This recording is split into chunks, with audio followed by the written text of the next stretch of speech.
a presentar al doctor Carlos Isidro Bustos. El doctor es juez de primera instancia en lo civil y comercial del Poder Judicial de la provincia de Córdoba.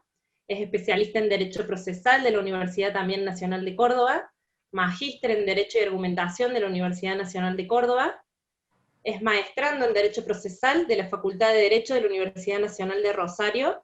Es docente titular por concurso de las materias Seminario Final y Derecho Privado 8 en la carrera de abogacía dictada en la Universidad Siglo XXI. Es autor y coautor de diversos artículos y doctrinas, y es ponente en diversos eventos académicos. El doctor Bustos va a hablar hoy del juicio de restricción a la capacidad. Bueno, después de escucharlo a Leonardo, a Leo, un gran amigo, un gran futbolista, un gran tipo y un excelente jurista, qué difícil entrar después de semejante charla, realmente no la tengo fácil. La verdad que Leo habla excelente, sabe mucho y lo explica muy bien. Vamos a ver cómo puedo, ¿no? Porque parezco, viste, esos del cantando de Tinelli, que aparece uno que canta bárbaro y después aparece un desastre, ese sería yo, el del desastre, así que pido disculpas anticipadas. Bueno, gracias a los organizadores, gracias Claudia. ¿Qué decir de Claudia? Yo soy más chico que ellos dos, pero ¿qué decir de Claudia? Una sola palabra la define, que es la generosidad. Ustedes son alumnos de ella y la conocen, saben que es una persona muy generosa. No voy a decir nada más, ustedes la conocen, basta con que yo diga que es una persona generosa, en todo sentido. Así que gracias, Claudia. No, gracias, Carlito, y no se me amedrente, que le tenemos mucha fe. No, que semejante disertante que tenés acá. Lo que sí me hace sentir muy cómodo es que veo muchos amigos en el público, así que la verdad que hola mis amigos, no los puedo saludar individualmente, pero bueno, ¿cómo andan? Me siento cómodo porque veo muchos amigos acá, así que me siento literalmente en casa, así que me van a tener que escuchar, espero no aburrirlos, así que bueno, y además decirles a ustedes, a los que están en casa también escuchando esto, un viernes a las 5 de la tarde, realmente son unos valientes, realmente son unos valientes, realmente se merecen, por lo menos que nosotros le pongamos muchas ganas. No sé si vamos a colmar sus expectativas, pero sí ponerle ganas. Bien, me tocó a mí hablar un poco sobre el juicio de restricción de la capacidad, un tema bastante complejo que en el impacto del nuevo Código Civil y Comercial ha tenido grandes cambios, ha tenido grandes modificaciones, y yo se los voy a plantear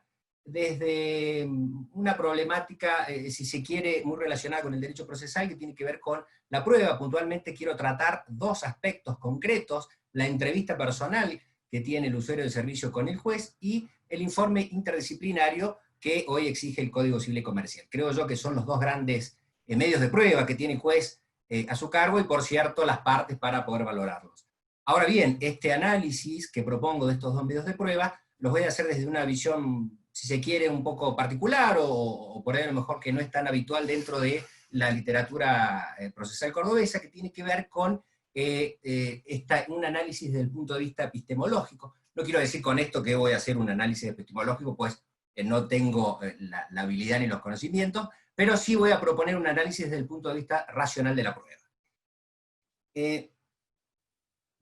A mí me parece, ¿no? Yo recién hablaba de fútbol, y para mí es muy importante, si yo me siento en una mesa a conversar con alguien, y sobre todo si voy a hablar de un aspecto tan complejo como el derecho, contar de dónde viene, qué piensa y desde qué punto lo cuenta. Yo soy hincha de River, entonces cuando yo me siento a hablar de fútbol, yo cuento, soy hincha de River. A tal punto les cuento que soy un confeso hincha de River, y mis alumnos se ríen porque siempre hacemos chistes de esta naturaleza. Mi hijo, que no tiene perro todavía, pero ya sabe qué nombre le va a poner, se va a llamar Ibai III. De hecho, mi hijo, los hinchas de River entienden lo que estoy diciendo, mi hijo, cuando él tiene el fútbol y va caminando, él dice: soy el mejor jugador del mundo, y no es Messi, es el Piti Martínez. O sea, esa es mi característica, y eso es lo que hago yo por el fútbol. Entonces yo cuando me siento a hablar, a todo el mundo le aclaro. Bueno, lo mismo voy a hacer con ustedes, les voy a contar desde dónde vamos a charlar este tema del juicio de restricción de la capacidad y el análisis probatorio. Les planteo dos binomios, un binomio que tiene que ver con esta idea o el modelo de discapacidad que existe hoy, y se le puede plantear desde un modelo médico o desde un modelo social.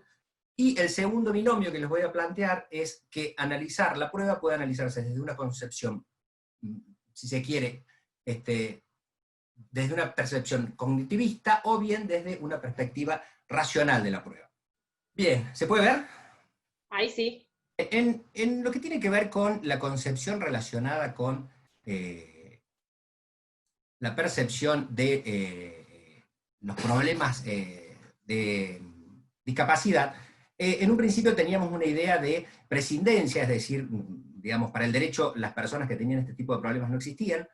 Luego aparece ya en pleno siglo XVIII algunos médicos que se encargaban de velar por estas personas a los que ellos de alguna manera llamaban locos. Imagínense en esa época la idea de, por ejemplo, el médico Philippe Pinel fue el padre de la psicología y fue él quien pensaba que no podía tratarse así a estas personas que tenían problemas y que en ese momento eran denominados dementes. Ustedes, perdón, yo voy a tomar mate, no sé si a ustedes les ofende, pero yo voy a tomar mate. Son libres, por cierto, de hacerlo ustedes. Entonces decía, era un modelo de prescindencia, hasta que aparece este modelo médico, era un modelo rehabilitador, donde lo que se tendía era a tratar de encontrar una cura. O sea, no se trataba el problema desde un punto de vista científico, desde un punto netamente médico. Se trataba de curar, ¿no? Y trataban de modificar conductas. Esto implicaba institucionalizar a las personas. Hoy nosotros criticamos bastante este modelo, pero yo creo que lo tenemos que poner en contexto, ¿no? Porque en ese momento, cuando Philippe Pinel, este padre de la psiquiatría, iba a rescatar a las personas que tenían problemas mentales, ¿saben dónde los rescataba? Estaban encadenados.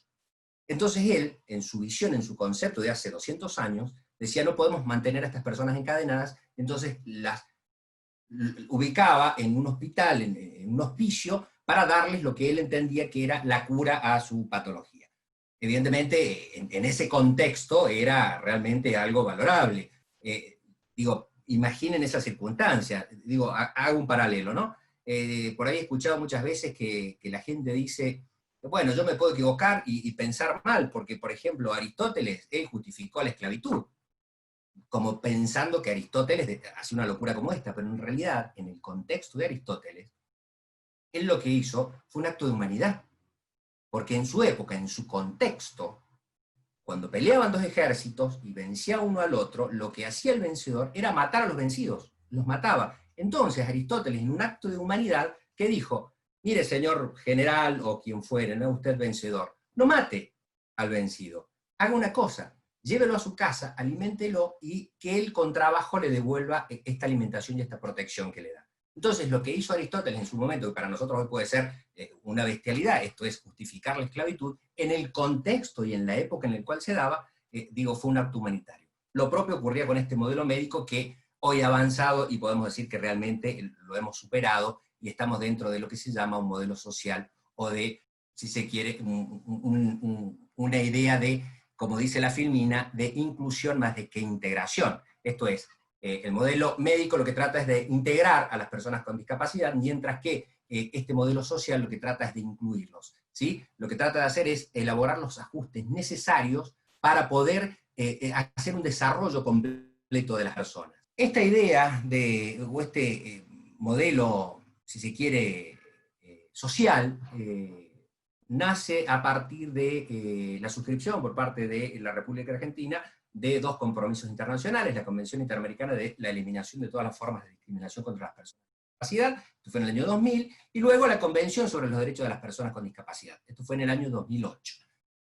Claro, al suscribir estos dos tratados, Argentina se encontraba en una situación bastante compleja, porque los códigos de procedimiento vigentes hasta este momento, y que hoy tenemos en algunas provincias vigentes, suponían un modelo médico, esto es, necesitaban de una visión médica, mientras que esta nueva visión que tiene que ver con la inclusión, que tiene que ver con las vistas y con las presunciones de capacidad, implicaban otro tipo de visión. Esto hizo que se dictara y que el modelo de la Ley de Salud Mental dictada en el año 2010 se plasmara perfectamente en el Código Civil y Comercial, hoy vigente en la República Argentina. El complemento de este bloque, si se quiere, que es necesario estudiar para comprender la restricción de la capacidad, está formado también por las reglas de Brasilia y los principios de Brasilia relacionados con la salud mental. De este sistema, si se quiere, normativo, relacionado o que yo les propongo desde una visión social de la restricción de la capacidad, surgen al menos 8 principios que son los que he elegido yo para tratar con ustedes, o al menos presentárselos. El primero tiene que ver con la idea plasmada en el artículo 31, inciso A del Código Civil y Comercial, que es la capacidad plena. Se presume la capacidad plena en este proceso, y no solo durante el proceso, sino aun cuando, dice la ley, la persona usuaria del servicio estuviera estuviera internada, no estuviera dentro de un nosocomio por haber sido afectada por una medida cautelar. Entonces, esta idea de plena capacidad, creo yo que se transforma en lo que luego vamos a ver, un estándar de prueba. Esto es un umbral que el juzgador debe considerar en el momento de valorar la prueba y determinar si corresponde o no determinar la incapacidad. El segundo punto es la denominada dignidad de riesgo. Esta dignidad de riesgo quiere decir que cuando analicemos el proceso de restricción de la capacidad, debemos analizarlo desde un punto de vista muy claro. Esto es, transitar y vivir el mundo según los riesgos.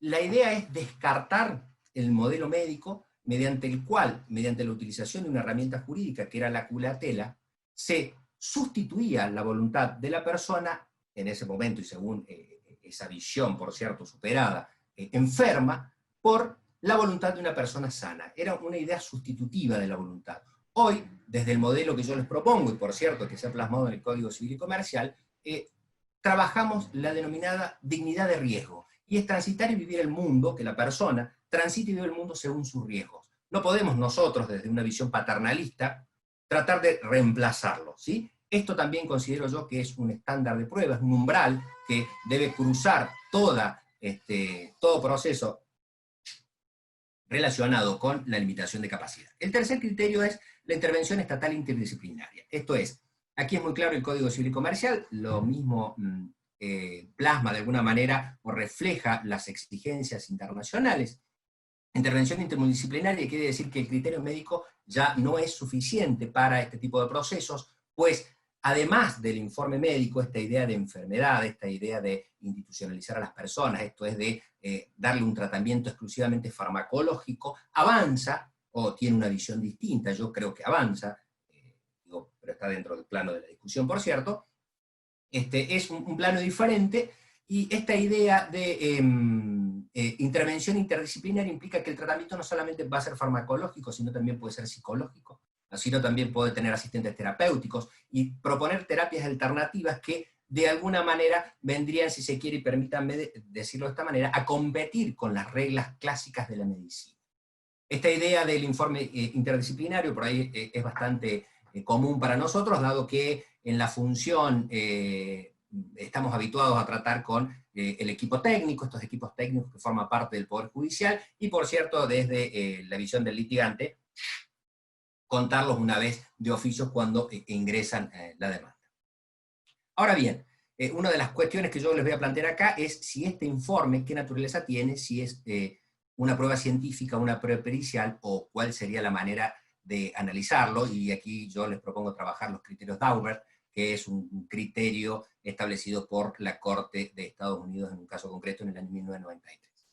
El cuarto criterio es la participación personal en el proceso del usuario del servicio, y en este caso, esta participación se plasma mediante la entrevista personal. Esto es, el artículo 35 del Código Civil y Comercial exige al juzgador que tenga una entrevista personal con el usuario del servicio. Esto garantiza, de alguna manera, lo que exige las reglas de Brasilia, y que hoy forma parte de nuestro bloque de constitucionalidad, que es la llamada inmediación.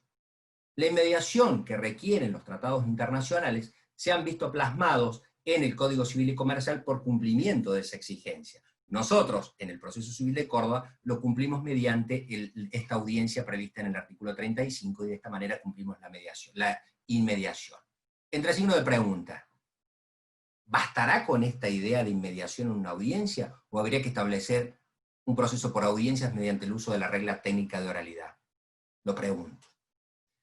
Otro de los criterios es el derecho a la información. El usuario del servicio tiene el derecho a exigir que se le informe adecuadamente sobre su condición y cuáles son las garantías que el Estado y el proceso tiene, o tiene, mejor dicho, durante el proceso. Ahora, esta información no puede ser de cualquier naturaleza, no puede ser una ficción, sino debe ser una información de calidad, ¿sí? Esta información de calidad implica que tanto el Estado, a través de las defensorías oficiales, y el propio juzgador, desde el oficio, se le brinde una información clara, precisa, y además adecuada a la patología que pudiera, o las limitaciones funcionales que pudiera tener el usuario del servicio. Por eso es que no es cualquier tipo de información, sino es una información de calidad.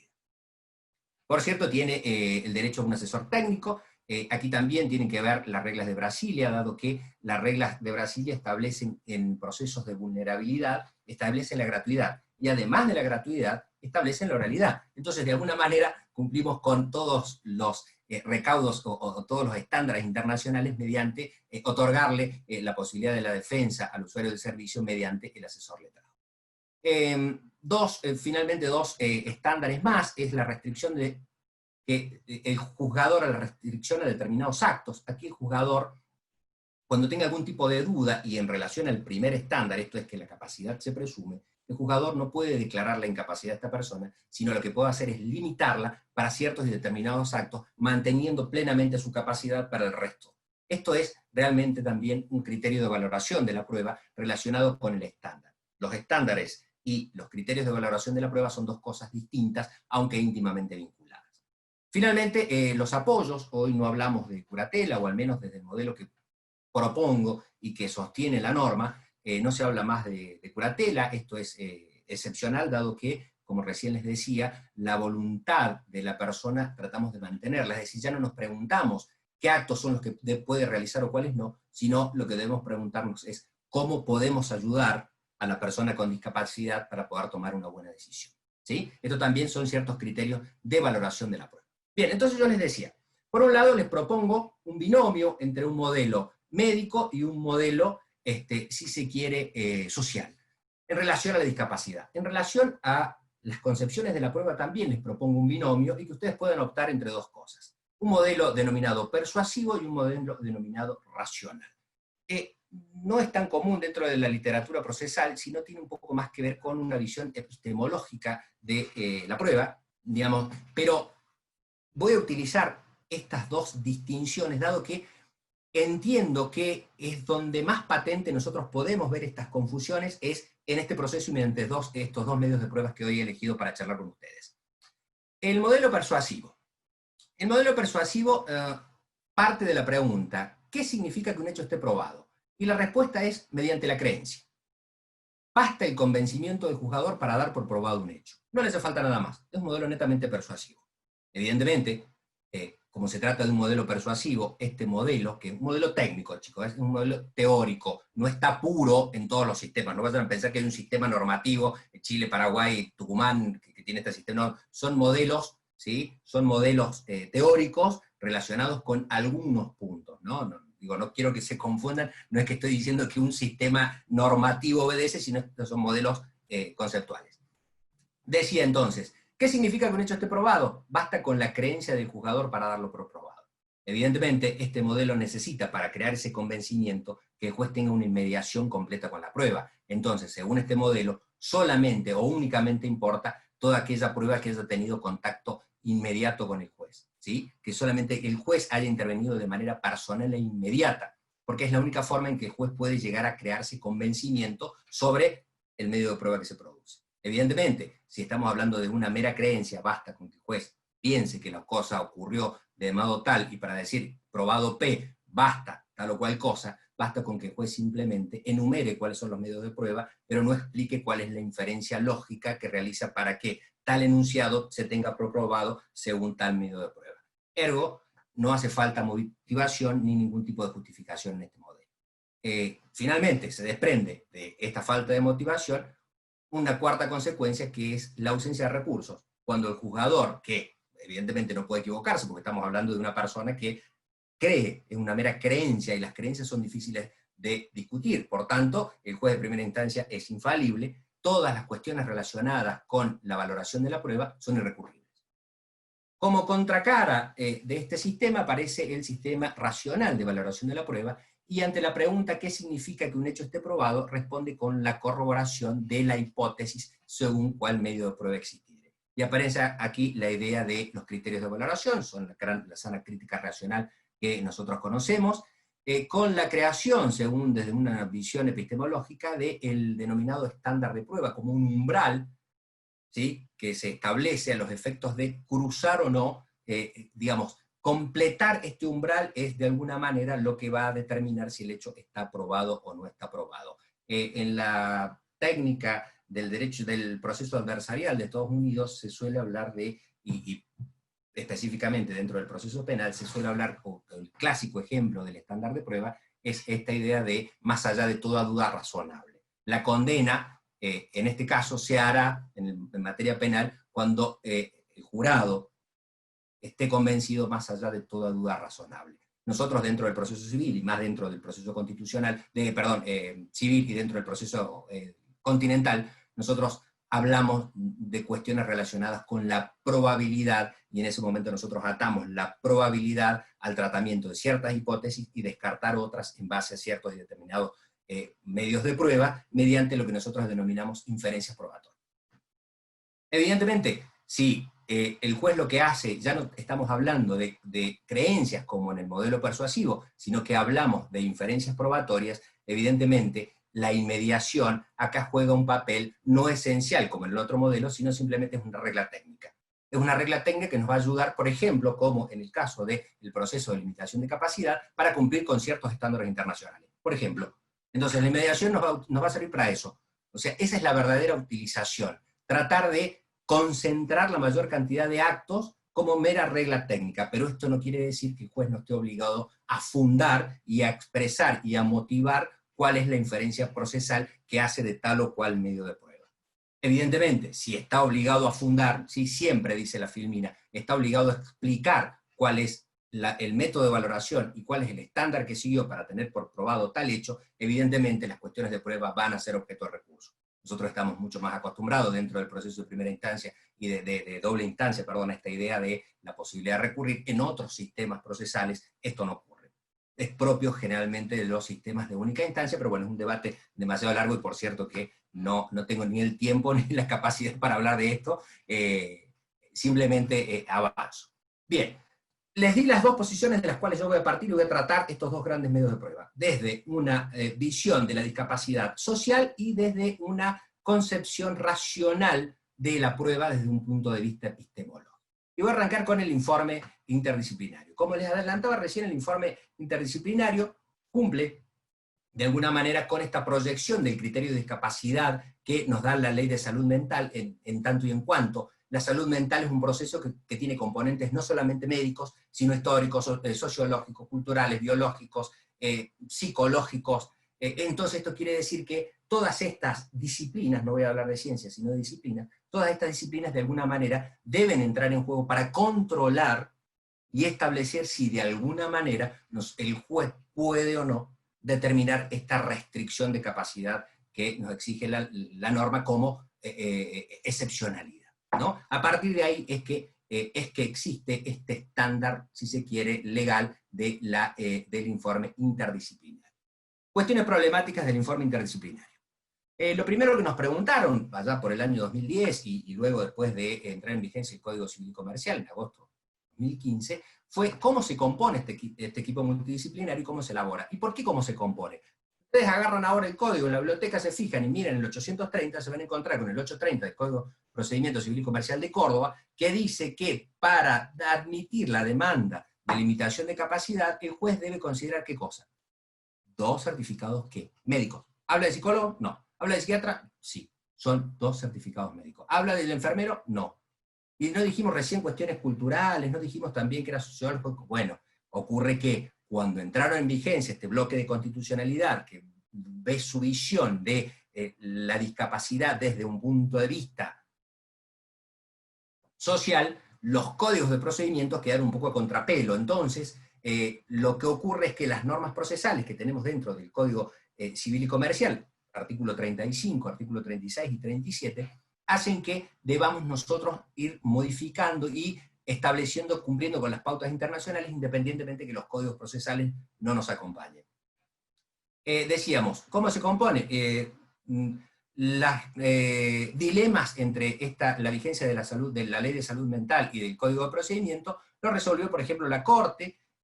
Recuerden ustedes que hay una particularidad en todos los fallos que los voy a citar, dado la confidencialidad, no hay forma de decir López contra Pérez o Sánchez contra Hernández, como dijo recién Leonardo, dijo Banco Suquía contra Tomasini. Bueno, acá no tengo esta posibilidad, y el fallo, sí les voy a decir que el año del 2009, de la Corte Suprema de Justicia de la Nación, es del 1 de septiembre del 2009, donde estableció que el informe interdisciplinario no hacía falta que lo firmaran 2 médicos psiquiatras, sino que hacía falta uno solo.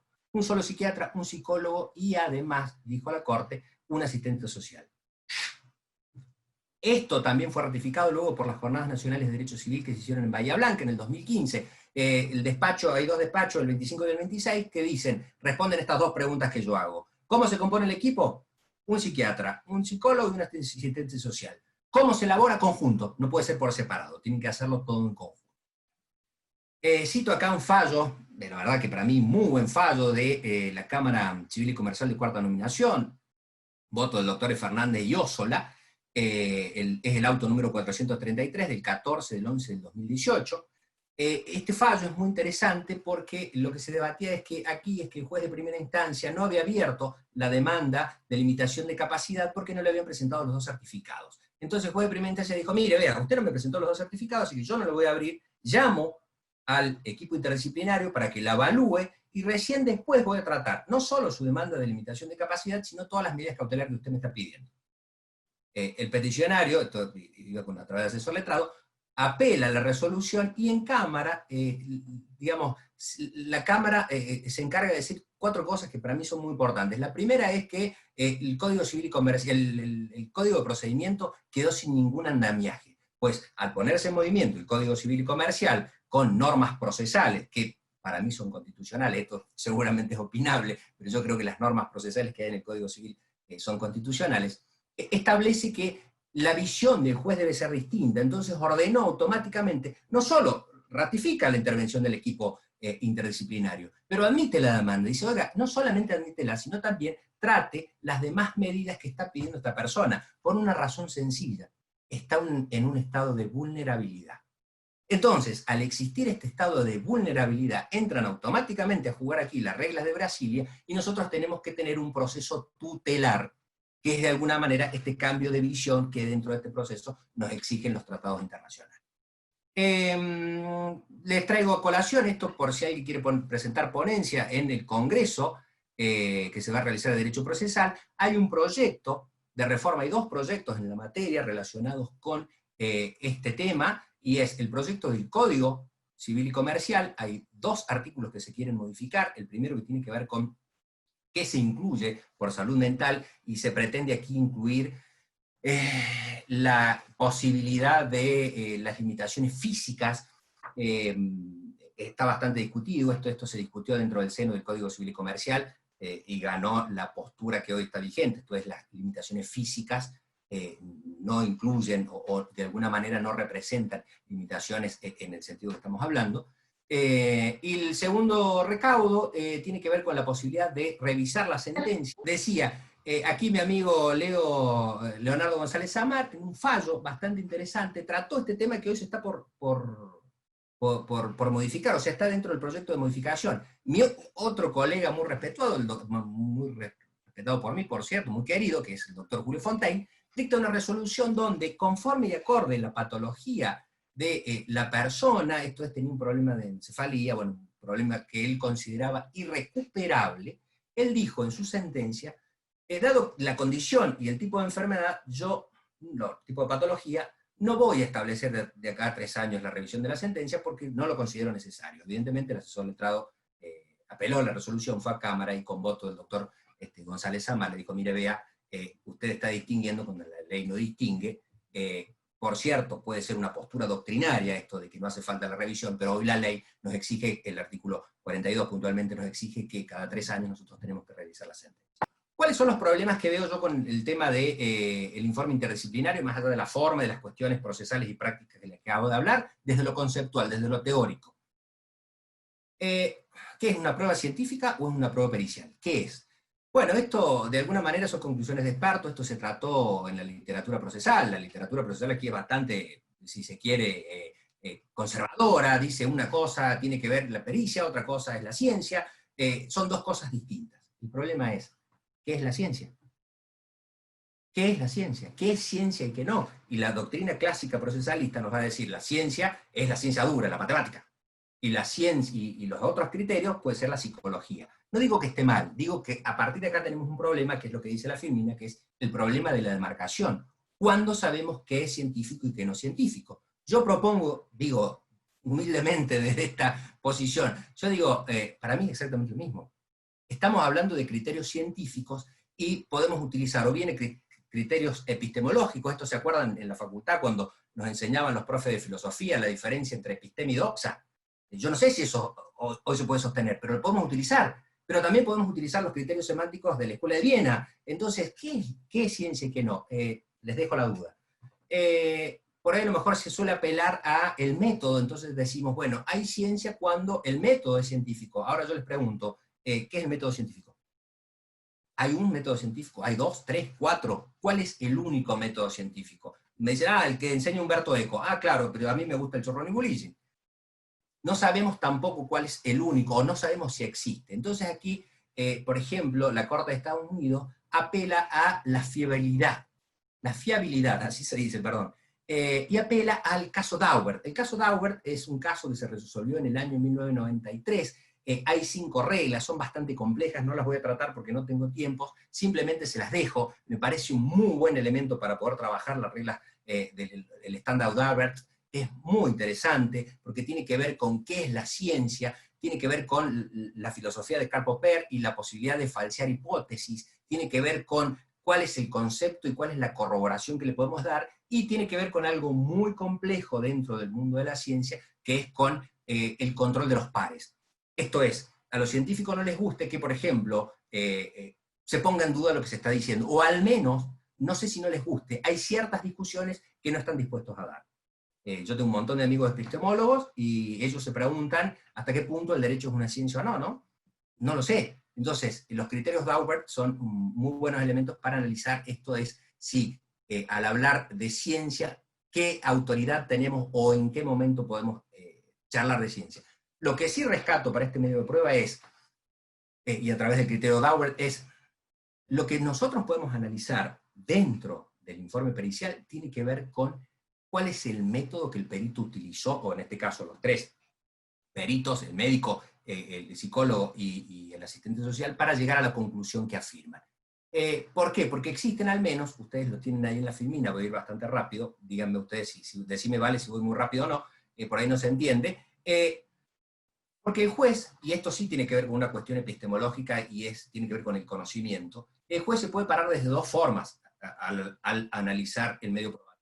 Lo puede hacer desde una postura denominada educación o educativa, o desde una postura de deferencia. La postura de educación implica que el juez tiene conocimientos suficientes para poder analizar el expertise de lo que está diciendo el perito. Es decir, en este caso, el juez podría tener criterios médicos o psicológicos para poder hacer un análisis, y eso, la crítica que tiene, es que lo transformaría el juez en un perito peritorum.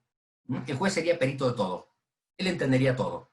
Entonces, se critica este método puro. El otro sistema es el sistema de la deferencia, donde el juez aquí tiene que de alguna manera deferencia en el sentido de decir, estoy ante un experto, voy a respetar lo que dice. El problema, o lo que se critica de este sistema, es que, lo que acabo de decir recién, la ciencia no es absoluta. Existe este denominado mito de la ciencia, no todas son verdades. Entonces, estamos entre estos 2 grandes sistemas, y este sí realmente es un problema epistemológico para el cual no tengo solución, pero sí se los dejo planteado, dado que puede ser objeto, y digo, en algún recurso para el litigante o para aquel a quien hace sentencias, el análisis, o desde dónde se pare para hacer el análisis del peritaje, va a ser muy importante. Y por cierto, desde lo argumental, ¿no? Estas son las dudas que yo les dejaba con el informe. La entrevista personal, el segundo medio de prueba, creo yo, más importante dentro de este proceso, y que implica un par de cosas que, digamos,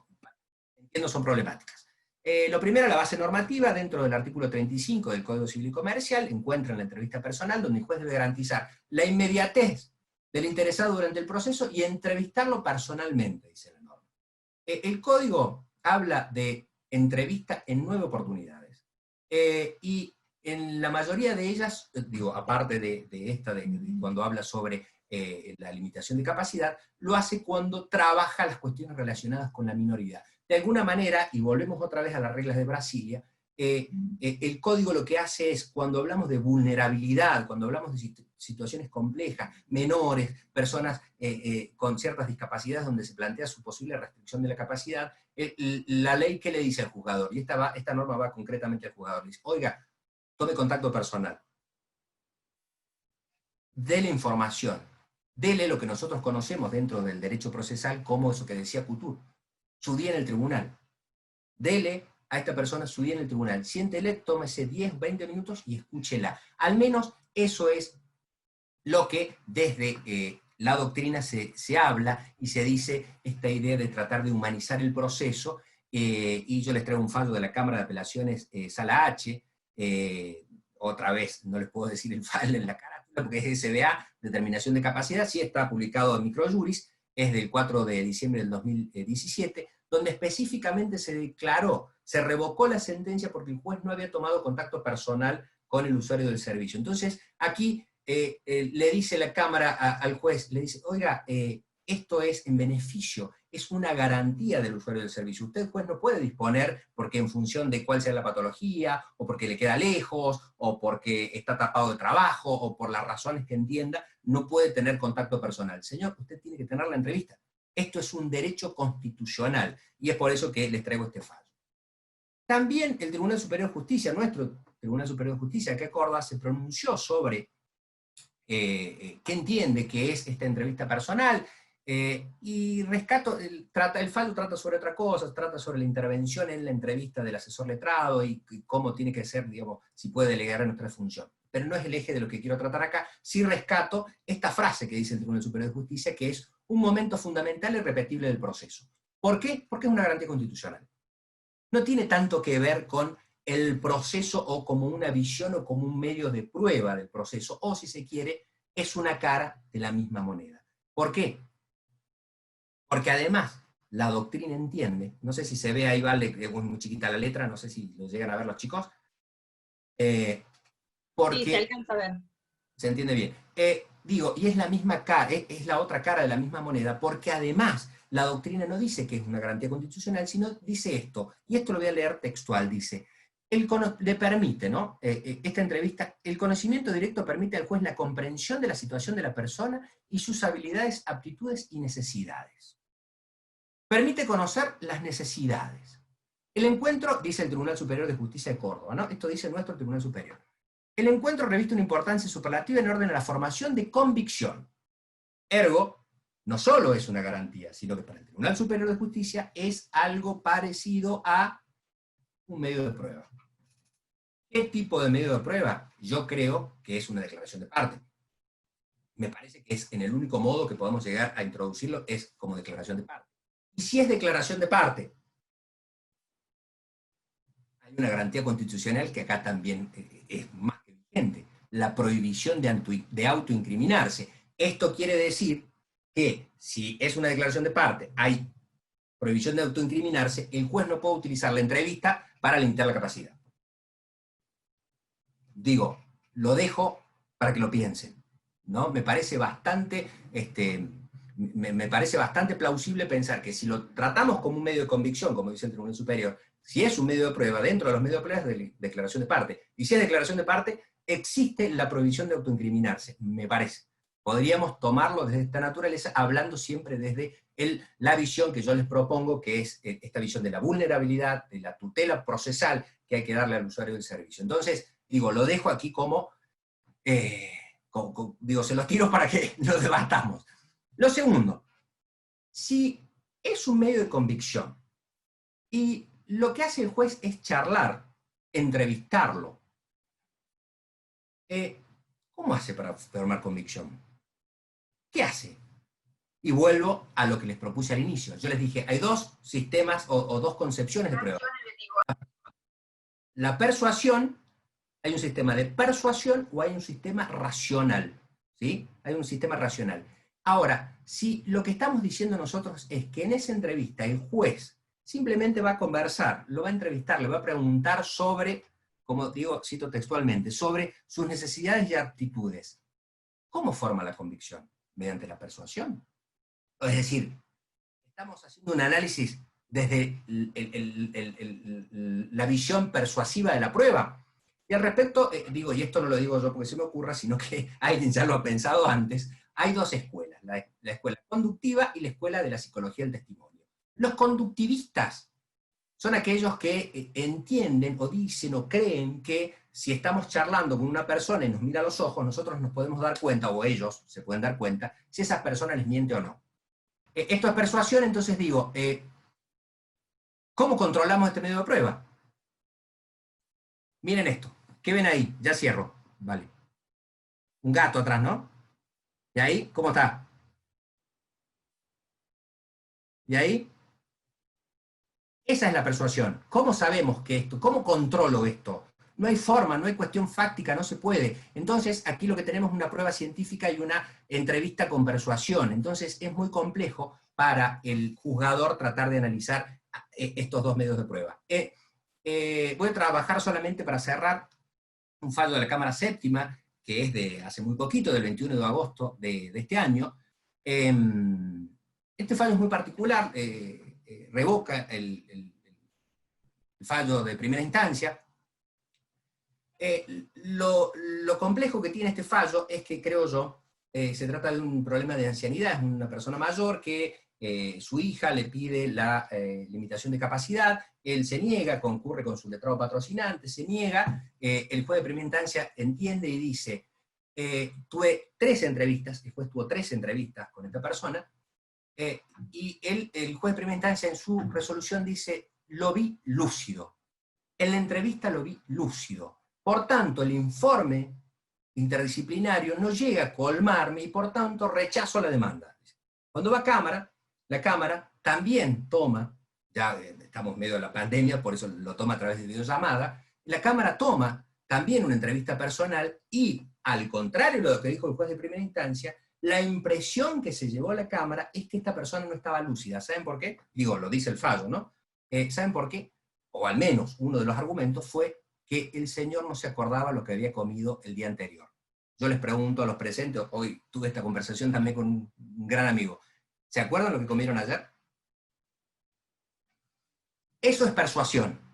Entonces, eso es lo complejo de tratar de valorar en este tipo de procesos con esta entrevista.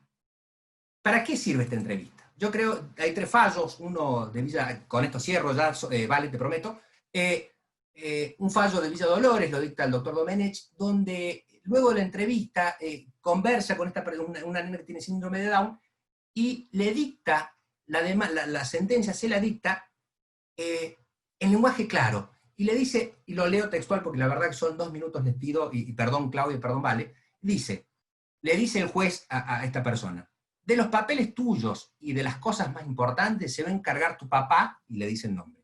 Pero siempre te va a preguntar qué es lo que vos querés. Si necesitas algo, se lo podés pedir al hogar, porque estaba hogarizada, a tu papá o a tus familiares. Para eso sirve la entrevista, para que el juez sepa cómo dirigirse.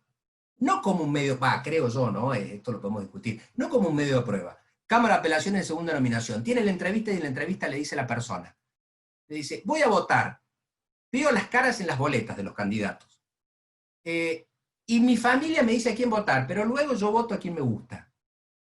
Y el juez de primera instancia le niega la facultad de votar. Fue a Cámara, evidentemente, la Cámara dijo, después de esto, pero por supuesto, puede votar. Para eso sirve. Último fallo.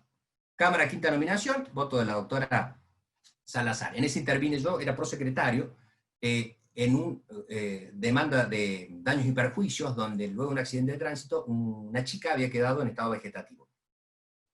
La compañía de seguros se portó muy bien, trataron de acordaron, y hicimos el acuerdo. Fue bastante complejo el acuerdo, porque había que trasladarla a un lugar donde tuviera un desarrollo acorde a la situación física en la que estaba.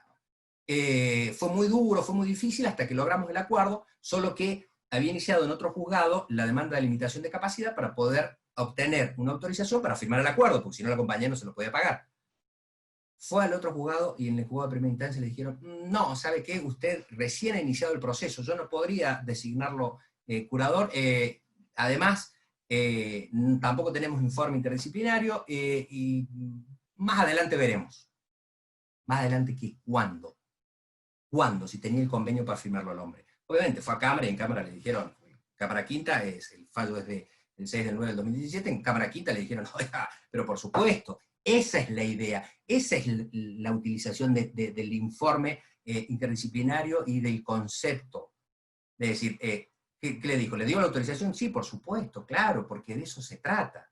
Digo, esta es la utilidad y para eso son las normas y los conceptos internacionales. Cierro con esto, léanlo, no, ni siquiera digo nada, léanlo y en definitiva es lo que ustedes pueden hacer en función de esto. Les agradezco mucho y perdón por haberme tomado demasiado tiempo y disculpen. Gracias. Estuvo hermosa la disertación, me encanta. Acá nos están pidiendo si nos vas a dejar el PowerPoint. Sí, seguro. No lo puedo pasar porque es muy grande, lo voy a pasar por mail. Bueno, buenísimo, todo buenísimo, realmente. Muy, muy interesante. Yo digo que en estos casos los jueces tenemos que aprender a tener perspectiva de vulnerabilidad, ¿no? O sea, claro. estoy luchando mucho por esa perspectiva, que es la de las reglas de Brasilia, y hay que cambiar la cabeza, ¿no? La perspectiva de vulnerabilidad exige al juez otro posicionamiento frente al justiciable vulnerable. Entonces, es una cuestión que tenemos que revisar mucho nosotros.